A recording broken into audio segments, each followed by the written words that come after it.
নদিয়া জেলার কল্যাণীতে আপনি যদি সিঙ্গাপুর অথবা দুবাইয়ের মতো মজা নিতে চান তাহলে আপনাকে আসতেই হবে ঠিক এই ক্যাফেতে। কখন আসবেন, কিভাবে আসবেন, সম্পূর্ণ তথ্য নিয়ে আমি হাজির হয়েছি আপনাদের সামনে। ভিডিওর শেষ পর্যন্ত থাকুন, সমস্ত কিছু আপনাদের জানাবো।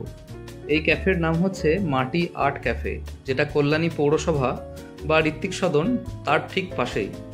এবং এই ক্যাফের পাশে রয়েছে বিশাল পার্কিং এরিয়া, যেখানে আপনারা আপনাদের যানবাহন পার্কিং করে এই ক্যাফের মধ্যে ঢুকতে পারবেন। এই হচ্ছে ক্যাফের মেন গেট। তো এই ক্যাফের প্রত্যেকটা জিনিসেই রয়েছে নতুনত্বের ছোঁয়া। মেন গেট থেকে ভিতরে প্রবেশ করেই এরকম একটা সুন্দর পরিবেশ, সুসজ্জিত পরিবেশ আপনাদের চোখে পড়বে।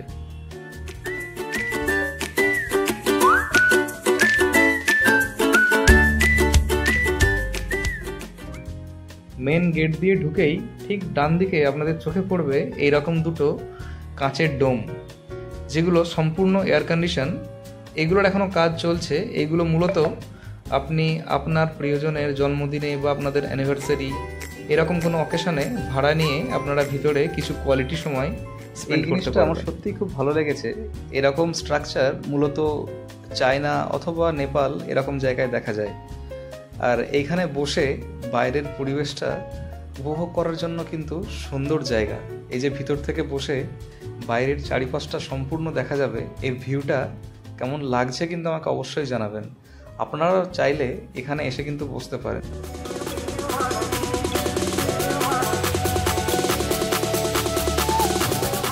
ভিতর থেকে বাইরের পরিবেশ দেখা হয়ে গেলে আপনার প্রিয় মানুষটির হাতটি ধরে এই সুসজ্জিত রাস্তা দিয়ে গুটি গুটি পায়ে এই জলাশয়ের চারপাশ থেকে ক্যাফেটা ঘুরে দেখতে পারেন।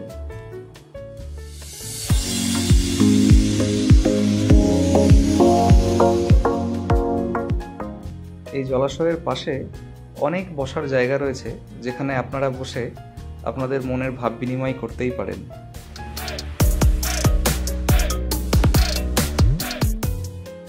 সন্ধ্যার পর এই ক্যাফের সৌন্দর্য কয়েক গুণ বৃদ্ধি পায় এই আলো যখন জলের উপরে রিফ্লেকশন হয়।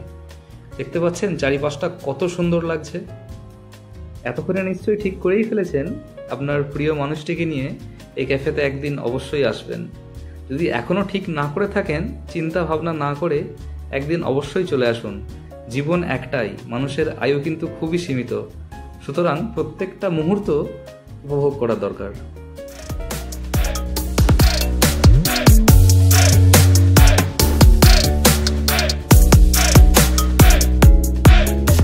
এইবার আসি কি করে আপনারা এই জায়গাটায় আসবেন। যারা শিয়ালদার দিক থেকে আসবেন অথবা রানাঘাট, কৃষ্ণনগর, শান্তিপুর এই দিক থেকে আসবেন, তারা কল্যাণী স্টেশন অথবা কল্যাণীতে আরও দুটো স্টেশন আছে, শিল্পাঞ্চল আর কল্যাণী ঘোষপাড়া, যে কোনো স্টেশনে নামবেন। এখান থেকে নেমে বিভিন্ন যানবাহন আছে এবং টোটো আছে অনেক। এই টোটোতে উঠে বলবেন কল্যাণী ঋত্বিক সদন অথবা কল্যাণী পৌরসভা। ঠিক তার পাশেই রয়েছে মাটি ক্যাফে। এখানে আপনারা অতি সহজেই চলে আসতে পারবেন। সিংহের মুখ থেকে এই জল পড়ছে, এরকম ফোয়ারাটা রয়েছে কিন্তু সিঙ্গাপুরে। আর এর ঠিক পাশেই রয়েছে ওয়াটার শো, যেটা সন্ধ্যার গায়ে গায়ে শুরু হয় এবং এর পাশে গান বাজে। সত্যি এই পরিবেশটা আপনার মন মোহিত করে দেবে।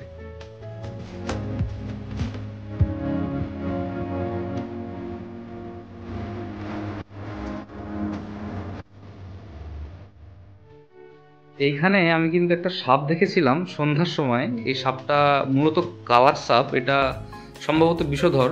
তো আমি এখানকার স্টাফদেরকে জানিয়েছি এবং ওনারা বলেছেন এই বিষয়টা খেয়াল রাখবেন। তবে আপনাদেরকে অনুরোধ, এখানে এলে কিন্তু চারিপাশে জঙ্গল আছে, সুতরাং একটু সাবধানে দেখে শুনে চলাফেরা করবেন। ঘোরাঘুরি তো অনেক হলো, এবার চলে আসি খাওয়া দাওয়া প্রসঙ্গে। এখানে কি কি জিনিস পাবেন তার মেনু কার্ড আমি ভিডিওর শেষে দিয়ে রেখেছি। আপনারা চাইলেই ভিডিওটার শেষে এই মেনু কার্ড এবং রেট চার্ট দেখে নেবেন।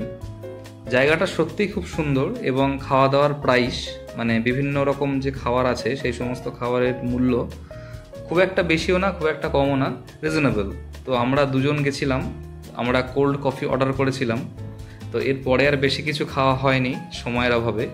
যদি আপনারা যান, কি কি খেলেন বা খাওয়া দাওয়া কেমন লাগলো বা এই জায়গাটা কেমন কমেন্ট বক্সে কমেন্ট করে কিন্তু জানাবেন। সকলে ভালো থাকবেন। এখানে প্রত্যেকটা স্টাফ খুব ফ্রেন্ডলি এবং আমি আমাদের সাথে কথা বলে জেনেছি 1 জুলাই 2025 থেকে ব্রেকফাস্ট, লাঞ্চ, স্ন্যাক্স, ডিনার এই সমস্তগুলো পাবেন। তো ভিডিওটা দেখার জন্য সকলকে অসংখ্য ধন্যবাদ। সকলে ভালো থাকবেন, সুস্থ থাকবেন। ততক্ষণের জন্য জয় হিন্দ।